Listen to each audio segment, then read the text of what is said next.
coronation of George VI, Queen Elizabeth's coronation, and William and Kate's wedding. Right royal occasions celebrated by millions, but they wouldn't have been quite the same if it hadn't been for a bloke from Oldham.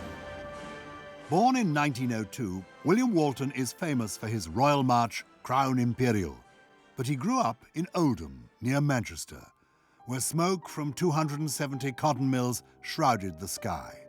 He seemed destined for an unremarkable life, until his father read that Christ Church Cathedral in Oxford was auditioning for choir boys. Getting a place at a cathedral choir school like this, it's the ecclesiastical equivalent of joining the Beatles, isn't it?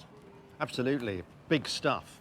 And it nearly didn't happen because Walton's father went on a pub crawl the night before he was supposed to come down for his audition and drank all the train fare away. Mother had to borrow the money from the local greengrocer. They finally got down here for the trials and missed them. But fortunately, they agreed to hear him and he got in. So if it hadn't been for that borrowed train fare, he might never have made it. Absolutely. And English music would have been quite different. True. This is the school. It is. Wonderful. Walton loved life in Oxford and thought it was the most beautiful place he'd ever seen. But when his voice began to break, he feared being sent home to Oldham. He devised strategies in his life here to avoid having to go back to Oldham.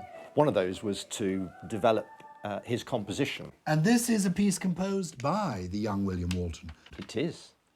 This is a piano piece which he wrote when he was only 15. You'll see here this is very active and energetic left-hand part that he wrote. My, look at that.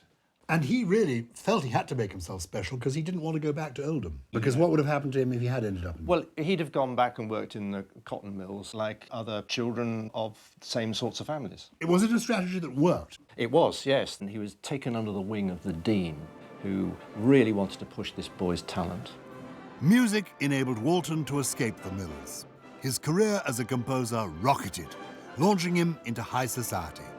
Crown Imperial graced George VI's coronation in 1937 and many royal occasions since. Today, it's being performed in Christ Church Cathedral, specially for the one show by the St. Giles Orchestra.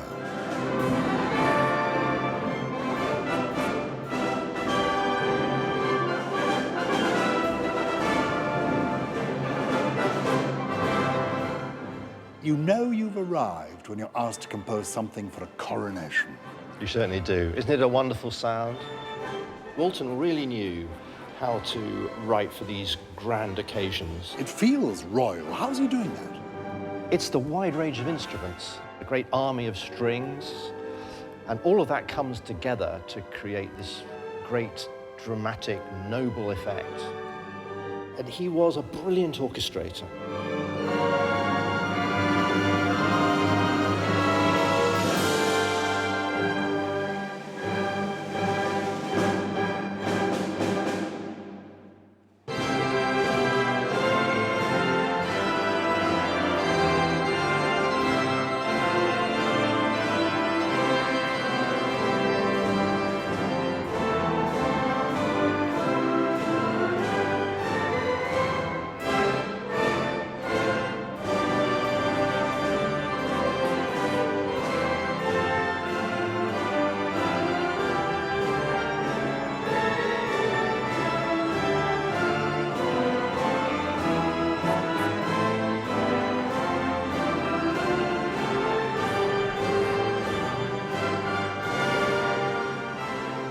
Today, Sir William Walton is regarded as one of Britain's greatest composers, favoured by kings and queens. Pretty good going for a boy who couldn't afford the train fare.